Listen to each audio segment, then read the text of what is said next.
So this is Joe Dombrowski. I'm going to use this for broadcast and record this. Is that okay, Joe?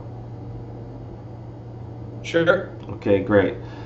He rides for Bontrager LIVESTRONG, and he's joining us today. Are you in Virginia right now? That's where you're from, right?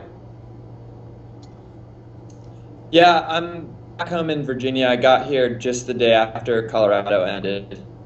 Great. Well, tell me about your rise here. I saw some results in Redlands, and you got 13th or 14th. And then since the Tour of California, all the way through the USA Pro Cycling Challenge, where you just got 10th, and in the Baby Giro, which you won, you've just been on fire. So what changed in that time? Was it your confidence, or what really changed to bring you to that level? Well, I'm lucky on the team that I'm with that they give me the opportunity to kind of pick and choose the races I want to do and to focus on certain objectives for the season. And for me, the first set of stage races that I wanted to do well in for the year was Gila, California, and the Baby Giro, which were all pretty much back to back. Like there was, 1 or 2 weeks in between each one, but they were pretty close. So the plan was at the beginning of the year to have a bit of a late start.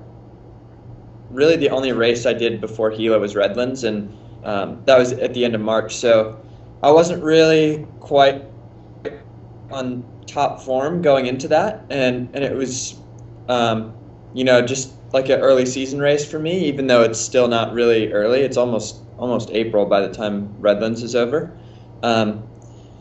So yeah, the plan was to just really train well through April and then try and carry that fitness into May and June. And I had some objectives, like I wanted to be the best swing rider at Gila and be on the podium overall. And at California, I didn't really have anything too set. I wanted to do well on the Baldy stage, but other than that, my goals were sort of open just because I didn't know what I was going to be able to do. And then the Baby Giro, I guess realistically, like I was hoping for maybe a stage win, and if I could do a top 10 GC, then I would have been happy. But I saw that I was going really well and ended up going for the overall and won that. Well, let's talk about the Baby Giro for a minute. I read that 2 of your teammates, because they only allow a 6-man squad, and 2 of your teammates left the race, and so it really put you in a situation where you had to do a lot of it in an unusual style. Can you tell me about how gratifying that was to come from behind? I think you were 2 minutes down, maybe even more. Maybe you can explain it to us. Well, it was tough for sure because we lost one of the guys, Josh Berry, on the very first day in the neutral. There was a crash before we even started racing, and he was out. And then on stage 4, we lost my teammate Ian Boswell just due to some stomach issues. We think he ate something bad. But the Baby Giro, you start out and it's already small teams. It's only teams of 6 to begin with, and it's a hard. I mean, it's so different than racing, California or Colorado, where it's a lot of Pro Tour guys and the race is really controlled and much more predictable. The difference with, sort of that level of racing is just that the teams are small and, it's not. It doesn't have the same organization as some of these big pro races, so you have to be ready to race every day. Like, someone like me who's more of a GC rider, like you can't just say, oh, today's a flat day, I'm just going to sit around and hope it's going to be a bunch sprint, because the thing is, like, there'll be climbers that are in the break and, the teams aren't organized enough to chase it back, so you have to be ready for anything. And that's why losing those 2 guys was such a blow for us that, like, it's already a small team, and for us being in the position to win the race overall, we had to be ready to do some work and try and control the race, which is hard to do when you have, essentially 3 guys doing the work there. Yeah, wow. Well, that was incredible that you came back and you won that race on that last day. I just want to take you back quickly to the USA Pro Cycling Challenge on Flagstaff Mountain, and as we were all watching it, I saw you attack at one point, and they all got on your wheel pretty good. Were you on the limit at that moment?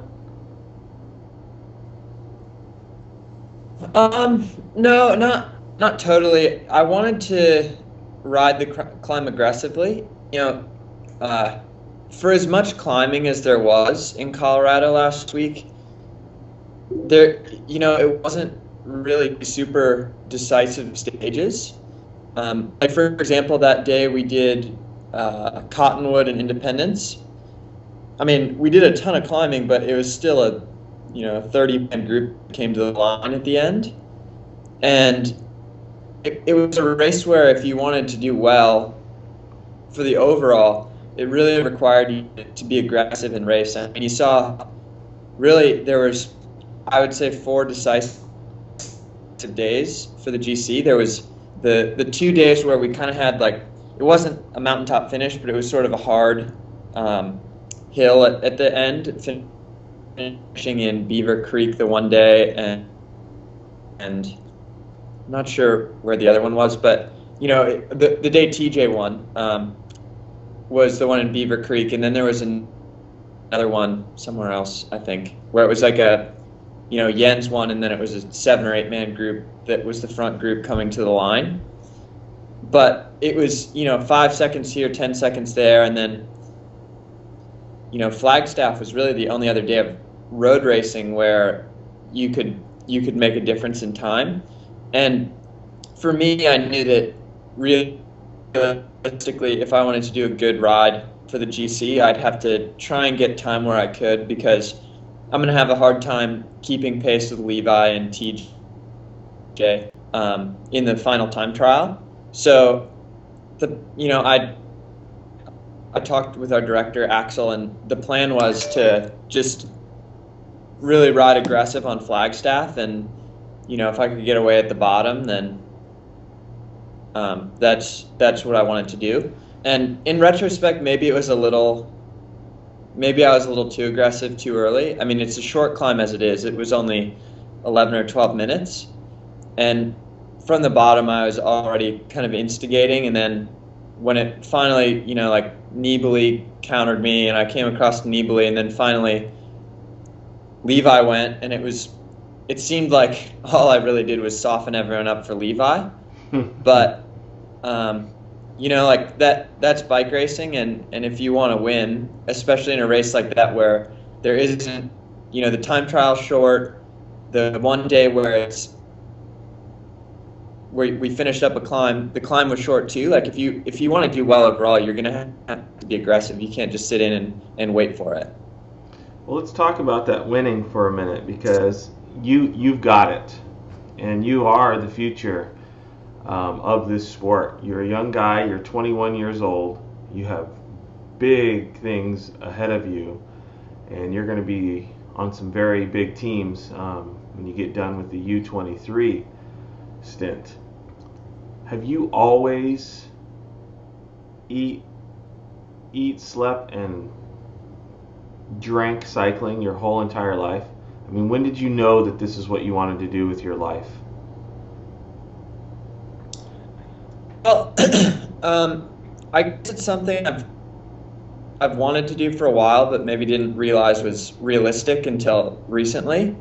I actually didn't start racing on the road until 2010, and I started out that season racing Cat 4s and just did local stuff and was doing okay locally, and then somehow I got in, through a mutual friend, I got in touch with Axel, and for whatever reason Axel took some interest in me, and I ended up riding with Trek Livestrong as a stagiaire at Tour of Utah, at the end of the season.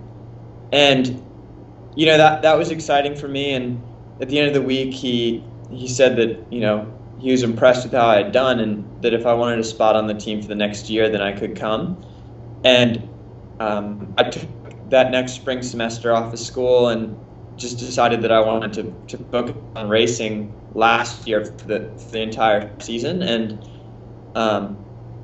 you know, at that point, like, I didn't really know what I was going to be able to do, but I just knew that I wanted to go as far as I could with it. And with the opportunity I had in riding with this team, you know, I looked at it as like, I might as well go for it. It's a good feeder program for a lot of other young guys. And last season went really well for me. I had some good results, and then I carried that into this season. Well, tell me what, first of all, tell me how you prevent yourself from becoming burnout at a young age. And then tell me, there's a lot of guys that are your same age that are riding around the country on elite teams, you know, wishing, hoping for an opportunity. But, you know, maybe they have it, maybe they don't. Tell me what you could give them as a piece of advice. Well, I think everything is sort of, you have to keep it in balance, and you know, they say everything in moderation, and that, I think that applies to cycling too. You know, like, obviously cycling is a hard sport, and it takes a lot of focus, but I think it's like sometimes young guys, they make it everything, and, you know, that's only sustainable for so long. Like, you have to, you know, have other things in your life that keep you going as well. And yeah, I mean, in some sense, I feel like I was really lucky to be in the position of where I was, because, you know, I was talking with Axel a couple of weeks ago. We were up at Trek World in between Utah and Colorado, and he was looking through emails for something, like searching back through his inbox, and he showed me the first email I ever sent him. And I mean, I don't know why, and I don't think he knows why he took any interest in me and how that ever came to be, but in some sense, it seems like it was just kind of dumb luck.